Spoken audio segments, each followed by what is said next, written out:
With deep gratitude in our hearts for our spiritual master, Srila Prabhupada, let's dive deep into the divine journey of Bhagavad Gita. तो read along study along daily series का आज day 31 है और शुरू करने से पहले हम लोग राधा कृष्ण जी को याद कर लेते हैं। जय श्री राधे कृष्णा। वृंदावन के राधा कृष्ण जी के दर्शन कर लेते हैं।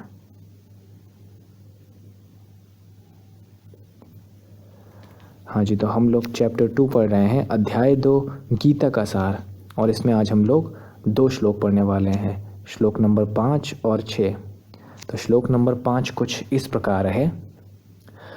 गुरून् हत्वा हि महानुभावान् श्रेयो भोक्तुं भैक्षमपीह लोके हत्वार्थ कामांस्तु गुरूनिहैव भुंजीय भोगान रुधिर प्रदिग्धान।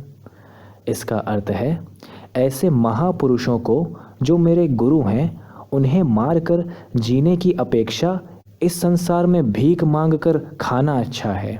भले ही वे सांसारिक लाभ के इच्छुक हों, किंतु हैं तो गुरुजन ही। यदि उनका वध होता है तो हमारे द्वारा भोग्य प्रत्येक वस्तु उनके रक्त से सनी होगी। ऐसा कथन कहता है अर्जुन श्री कृष्ण जी से। तो इसका तात्पर्य है, शास्त्रों के अनुसार ऐसा गुरु जो निंद कर्म में रत हो, निंद कर्म मतलब निंदनीय कार्य में रत हो, और जो विवेक शून्य हो, त्याज्य है, मतलब कि हमें ऐसे गुरुओं को त्याग देना चाहिए जो निंदनीय कार्य करें और विवेक शून्यता दिखाएं। आगे है, दुर्योधन से आर्थिक सहायता लेने के कारण भीष्म तथा द्रोण उसका पक्ष लेने के लिए बाध्य थे। यद्यपि केवल आर्थिक लाभ से ऐसा करना उनके लिए उचित ना था। ऐसी दशा में वे आचार्यों का सम्मान खो बैठे थे।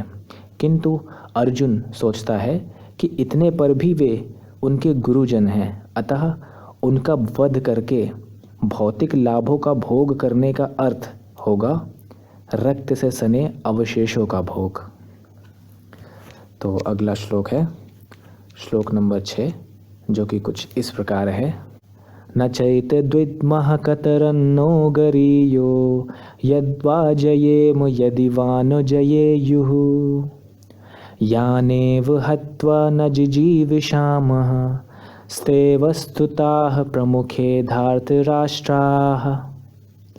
इसका अर्थ है, हम यह भी नहीं जानते कि हमारे लिए क्या श्रेष्ठ है, उनको जीतना या उनके द्वारा जीते जाना। यदि हम धृतराष्ट्र के पुत्रों को वध कर देते हैं तो हमें जीवित रहने की आवश्यकता नहीं है, फिर भी वे युद्ध भूमि में हमारे समक्ष खड़े हैं।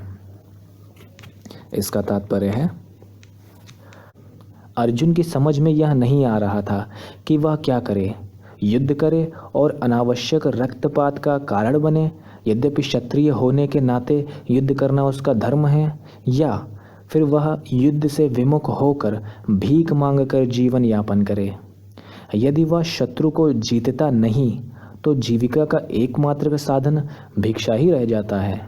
फिर जीत भी तो निश्चित नहीं है, क्योंकि कोई भी पक्ष विजयी हो सकता है। यदि उसकी विजय हो भी जाए, क्योंकि उसका पक्ष न्याय पर है, तो भी यदि धृतराष्ट्र के पुत्र मरते हैं तो उनके बिना रह पाना अत्यंत कठिन हो जाएगा। उस दशा में यह उसकी दूसरे प्रकार की हार होगी।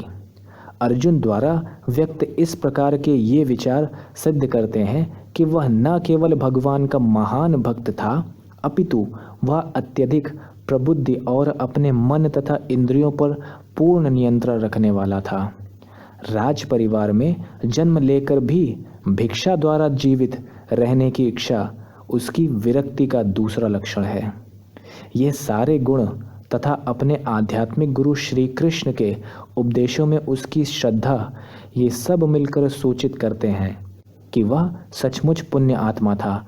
इस तरह यह निष्कर्ष निकाला कि अर्जुन मुक्ति के सर्वथा योग्य था। जब तक इंद्रियां संयमित ना हो, ज्ञान के पद तक उठ पाना कठिन है, और बिना ज्ञान तथा भक्ति के मुक्ति नहीं होती। अर्जुन अपने भौतिक गुणों के अतिरिक्त इन समस्त दैवी गुणों में भी दक्ष था। तो आज के दोनों श्लोक पूरे हुए। तो अच्छी संगत करो, श्री कृष्ण जी का नाम लो या अपने भगवान का नाम लो, चैंट करो, हैप्पी रहो, chant and be happy. Hare Krishna. Thank you.